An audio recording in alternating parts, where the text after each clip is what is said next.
নমস্কাৰ, আজি আমি দ্বিতীয় অধ্যায়টো আৰম্ভ কৰিম। লক্ষ্মীনাথ বেজবৰুৱা দেৱৰ দ্বাৰা ৰচিত মোৰ মাতৃ মুখ দৰ্শন নামৰ পাঠটি। গতিকে প্ৰথম অধ্যায়ত আমি নিশ্চিতভাৱে দেখিছোঁ যে তেওঁ যাত্ৰাৰ সময়ত কি কি আহুকালৰ পৰিস্থিতিৰ সন্মুখীন হৈছিল বা কি কি অসুবিধাৰ সন্মুখীন হৈছিল আমি প্ৰথম পাঠত নিশ্চিতভাৱে পঢ়িছোঁ প্ৰথম অধ্যায়ত।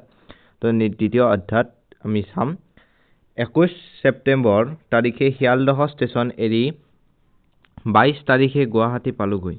ব্ৰহ্মপুত্ৰ পাৰ হোৱা জাহাজখন পাণ্ডুঘাটৰ ওচৰতে চাপিলহি। আমাক লৈ যাবলৈ অহা মোৰ প্ৰিয় বন্ধু দুজন মানুহৰ মুখত হাঁহিমুখ দেখি আমাৰো মুখত হাঁহি বিনিময়লৈ ধৰিলে। অৰ্থাৎ দূৰৰ যাত্ৰাৰ পৰা অহাৰ পিছত যেতিয়া ঘৰৰ মানুহ লগ পোৱা যায় বা চিনাকি মানুহ লগ পোৱা যায়, তেতিয়াহ'লে এটা বেলেগ ধৰণৰ আনন্দ ফূৰ্তি মনত লাগে। তো সেই আনন্দ ফূৰ্তিয়ে ইয়াতে হাঁহিমুখে তেওঁলোকে প্ৰকাশ কৰিছে। সেই হাস্যবদন মানে হাঁহিৰে থকা মুখখন, হাস্যবদন দুখনৰ গৰাকী মিউজ আৰু জ্ঞান, অৰ্থাৎ তেওঁৰ বন্ধু দুজনৰ নাম কৈছে, প্ৰিয় দুজন মানুহৰ কথা কৈছে। তেওঁলোক আগেয়ে আমি অহাৰ খবৰ পাই আমাক লৈ যাবলৈ আহিছিল। মিউজ আৰু জ্ঞান এই দুটা গুৱাহাটীৰ দুজন প্ৰখ্যাত লোকৰ নাম, অৱশ্যে সুকীয়াকৈ মোৰ নিমিত্তে। মই তেওঁলোকক সেই নামেৰে মাতি খুব পাওঁ দেখি তেওঁলোকৰ জনাজাত ডাঙৰ নামে তাত ব্যাঘাত নজন্মায়। মিউজ নামটো সুকবি, সুবিখ্যাত চাহ খেতিয়ক সদাগৰ শ্ৰীযুত চন্দ্ৰকুমাৰ আগৰৱালা ডাঙৰীয়াৰ, আৰু জ্ঞান নামটো অল ল কলেজৰ প্ৰসিদ্ধ প্ৰিন্সিপাল উদাৰ হৃদয় mister J Barua barrister at law. অৰ্থাৎ চন্দ্ৰকুমাৰ আগৰৱালা আৰু জে বৰুৱাই লক্ষ্মীনাথ বেজবৰুৱা ডাঙৰীয়াক আদৰিবলৈ জাহাজঘাট পাইছিলগৈ। এই দুটি উজ্জ্বল তৰাই মোৰ নিমিত্তে গুৱাহাটীখন পোহৰাই ৰাখিছে। অৰ্থাৎ লক্ষ্মীনাথ বেজবৰুৱাক নাথাকাৰ স্বত্তেও বা গুৱাহাটীত নথকা স্বত্তেও এই দুজন বিশেষ পুৰোধা ব্যক্তিয়ে গুৱাহাটীখন উজ্বলাই ৰাখিছে বা পোহৰাই ৰাখিছে। সেই দেখি গুৱাহাটীৰ ফালে মই মুখ কৰিলে মোৰ মনত সুখৰ লহৰী উঠে। তেওঁলোকৰ ঘৰ মোৰ নিজৰ ঘৰ হৈ পৰে। তেওঁলোকৰ আদৰ যত্ন মৰমে মোক মোৰ জয় পৰা জীৱনটো জাপ দি থন ধৰাই। অৰ্থাৎ জয় পৰা জীৱন মানে কেতিয়াবা আমাৰ জীৱনৰ কিছুমান দুখ আহে, ঘাট আহে, প্ৰতিঘাত আহে, তো সেইবিলাকৰ নিমিত্তে সেইবিলাক চেৰ পেলাই জীৱনটো সুখী কৰি ৰাখে তেওঁলোক দুয়োজনৰ মৰম আদৰ যত্নত।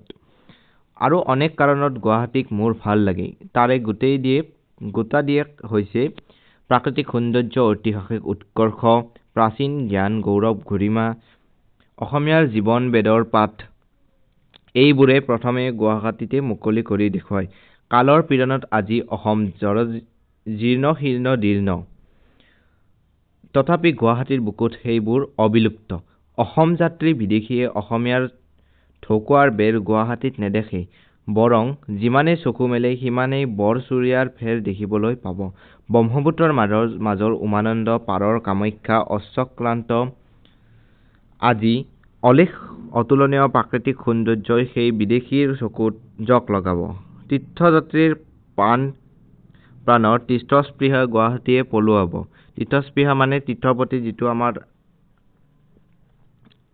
আকৰ্ষণ, যিটো আমাৰ উৎসাহ, সেইটো তৃষ্ণস্পৃহাৰ বোলে ইয়াতে সম্বোধন কৰা হৈছে। পৰিশ্ৰমী প্ৰত্নতান্ত্ৰিক প্ৰাচীন জ্ঞানৰ দুৱাৰ গুৱাহাটীয়ে মুকলি কৰি উত্তৰ পূব ভাৰতৰ যিটো গেটৱে বুলি কোৱা হয়, সেইকাৰণে ইয়াতে গুৱাহাটীৰ কথা ইয়াতে মেনশ্যন কৰা হৈছে। বিস্ময় লগাই দিব। কবিৰ হৃদয় কোমল, কুসুম কলি গুৱাহাটীয়ে ফুলাই দি তেওঁৰ জীৱনত আমোলমোল কৰি দিব, আৰু পিছত সেই কবিৰ ৰচনাই কাব্যৰসৰ মন্দাকিনী নামই বৈ আনি কাব্যমোদীসকলৰ অন্তঃকৰণ সজীৱ সচেতন কৰিব।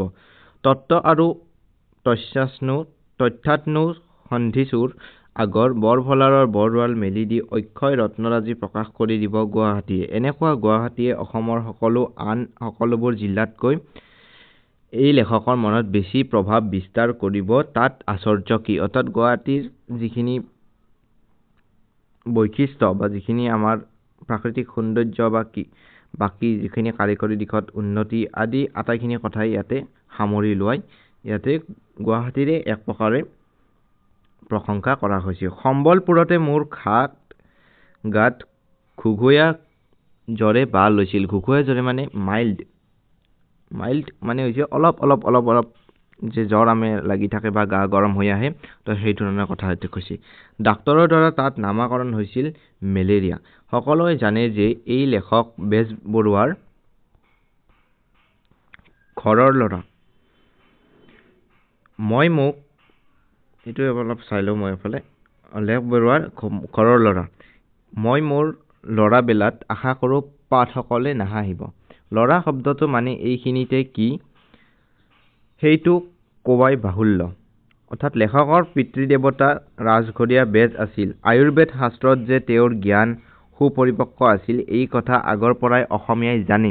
তেওঁৰ মুখত মেলেৰিয়া জ্বৰ কথাটো মই কেতিয়াও শুনা নাছিলোঁ। মেলেৰিয়া কথাটো আয়ুৰ্বেদত অবিদিত, ইংৰাজী সভ্যতা আৰু ডাক্তৰী শাস্ত্ৰৰ দ্বাৰা আনিত। অৰ্থাৎ আয়ুৰ্বেদিকত মেলেৰিয়া কথাটো অবিদিত, মানে তাত উল্লেখ নাই, কিন্তু ডাক্তৰী শাস্ত্ৰত যিটো ডেভেলপ মেডিকেল চায়েন্সত এইটো আনিত, মানে ডেভেলপ মেডিকেল চায়েন্সে এই বেমাৰটোৰ কথাটো ধুনীয়াকৈ মুকলি কৰি ল'বলৈ সক্ষম হৈছে। এই কলীয়া চাবোন চুৰত চেলেউৰ দৰে যদি সি বিদেশৰ আমদানি, তথাপি সি আজিকালি আমাৰ ঘৰৰ এটা হৈ পৰিছে। সেই দেখি তাক অগ্ৰাহ্য কৰিব উপায় নাই। অৰ্থাৎ মেলেৰিয়াটো আমি অগ্ৰাহ্য কৰি দিব নোৱাৰোঁ। মেলেৰিয়াটো হৈছে যিহেতু আমি সাৱধানতাটো অৱলম্বন কৰিব লাগিব। দিনেও আবেলিৰ পৰা মোৰ গাত অলপ জ্বৰ উঠি সেই জ্বৰ প্ৰায় 8খিনিমান ৰাতিলৈ থাকিছিল। কিন্তু মেলেৰিয়া হ'লে কি হয়, 2-3 দিনৰ মূৰে মূৰে মেলেৰিয়াটো আহি থাকে। মেলেৰিয়াটো কি হয়, স্পৰজইড, এইফালে আমাৰ ফিমেল এন'ফিলি দ্বাৰা মেলেৰিয়াটো প্ৰভাৱ কৰা হয়। হিমোজইন নামৰ এটা আমাৰ ক্ৰিটিকেল এটা ছাবষ্টেন্স হয়, ৰেড RBCত বেচিকেলি এটেক কৰে, যিটো আমাৰ তাৰ পৰা আমি ক'ব পাৰোঁ যে মেলেৰিয়াটোৰ এইটো অলপ প্ৰভাৱ আছে। তোমালোকে বায়'লজিত মই পঢ়াইছোঁ ইতিমধ্যে। কিন্তু মই গুৱাহাটী পালতে বৰ আনন্দৰ হেঁচাত বোধ কৰোঁ মেলেৰিয়াই টেপা খাই পলৰীয়া হ'ল। অৰ্থাৎ গুৱাহাটীত পাওঁতে বেজবৰুৱা ডাঙৰীয়াৰ ইমানেই যে আনন্দ লাগিছে যে মেলেৰিয়া বেমাৰ টেপা খাই পলৰীয়া হ'ল। যদিও সি তাৰ লগৰীয়া কৰ্পটিক মোৰ গাত চৰিবলৈ এৰি দি যাবলৈ পাহৰা নাছিল। কটন কলেজৰ মোৰ ছাত্ৰ বন্ধুসকলে সেইদিনা গধূলি সভা পাতি মোক অভিনন্দন দি সন্মানিত কৰিলে। সভালৈ যাওঁতে মোৰ গাত জ্বৰ নাছিল যদিও তাৰ বাবে মোৰ গাত বন্ধ হৈ থকা ডাঠ কৰ্পাৰ অভাৱ নাছিল। কিন্তু আগ্ৰহ, সমাদৰ আৰু অনুৰোধ অমান্য কৰিবৰ শক্তি ঈশ্বৰে মোক দিয়া নাই। গতিকে যথা নিযুক্ত স্মহি তথা কৰ্মী। অৰ্থাৎ কথাটো হৈছে, এইটো সংস্কৃতত দিয়া আছে। কথাটো হৈছে যে যদিও বেজবৰুৱা ডাঙৰীয়া তলে অসুখ হৈ আছে বা তলে অসুস্থ, তথাপিও অনুৰোধটো ৰক্ষা কৰিছে। যিহেতু সভাখনলৈ তেওঁক নিমন্ত্ৰণ কৰাইছে, তাত সন্মানিত কৰিছে। সভালৈ গৈ দেখিলোঁ যে মোৰ ছাত্ৰ বন্ধুসকলৰ কি উৎসাহ, কি আনন্দ।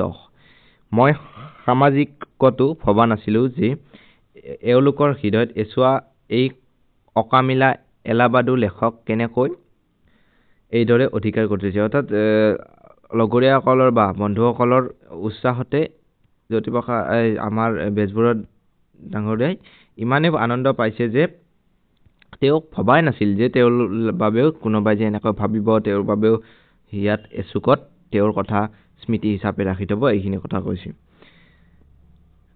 একোটি ডেকা ল'ৰাৰ গঠিত প্ৰফুল্ল মুখ দেখি সঁচাকৈ মই উৎফুল্লিত হ'লোঁ। উৎফুল্লিত হৈ মোৰ বৃদ্ধত্ব জ্বৰত পৰিহাৰ কৰি তেওঁলোকৰ লগতে দেখা হৈ পৰিছিলোঁ। তেওঁলোকৰ একোজন শুৱলা ইংৰাজী আৰু অসমীয়া ভাষাত বক্তৃতা দিছিল। জন চেৰেৰে সুললিত কণ্ঠেৰে সংগীত গাইছিল আৰু জন চেৰেৰক ওজাপালি হৈ অহা সুন্দৰ অংগী ভংগীৰে হাস্যপূৰ্ণ বিয়া গাই আমাক নথৈ আনন্দ কৰিছিল আৰু লগে লগে নুমাও হোৱা মোৰ সৰুকালৰ আনন্দৰসৰ বন্তিগছ তেলত দি তাক শলাকানি আগবঢ়াই দিছিল। নিশ্চয় গুৱাহাটী কলেজ আৰু শিক্ষাৰ কেন্দ্ৰ হোৱাৰ নিমিত্তে যে এনে সুফল ফলিছে তাক নকলেও হ'ব। মোৰ মনত বৰ ৰং লাগিছে যে তাহানি গুৱাহাটী কলেজত হোৱা উচিত নে কলিকাতাত চাকৰিৰ বৃত্তিৰ সংখ্যাই বঢ়াই দিয়া, বেছি সংখ্যক অসমীয়া ছাত্ৰক পঢ়িবলৈ দিয়া উচিত। এই আন্দোলনত এই লেখকে গুৱাহাটী কলেজৰ সাপেক্ষে যথাসাধ্য চেষ্টা কৰিছিল। অৰ্থাৎ তেওঁৰ মতে গুৱাহাটীখনত যেহেতু ইমান ধুনীয়া শিক্ষাৰ কেন্দ্ৰ গতিকে তাতে আমি অধ্যয়ন কৰা উচিত বা তাতে আমি নিমজ্জিত হৈ পঢ়া শুনাখিনি আগবঢ়াই নিয়া উচিত এইখিনি আমাৰ ইয়াতে ব্যাখ্যা কৰিছে নেক্সট আমি এইখিনি পঢ়িম নেক্সট মই এইখিনি আটাইখিনি মানে কভাৰ কৰিম এই আটাইখিনি এটা ভিডিঅ'ত কভাৰ কৰিম আৰু তৃতীয় অধ্যায় আহি আছে গতিকে বেছি আৰ নাই আমাৰ দীঘল নাই পাঠ হৈ যাব অৰ্থাৎ 5টা 6টা পাঠ লাগিব এইটো বহুত দীঘল গতিকে তোমালোকে ধৈৰ্য সহকাৰে ভিডিঅ'বিলাক চাবা ধন্যবাদ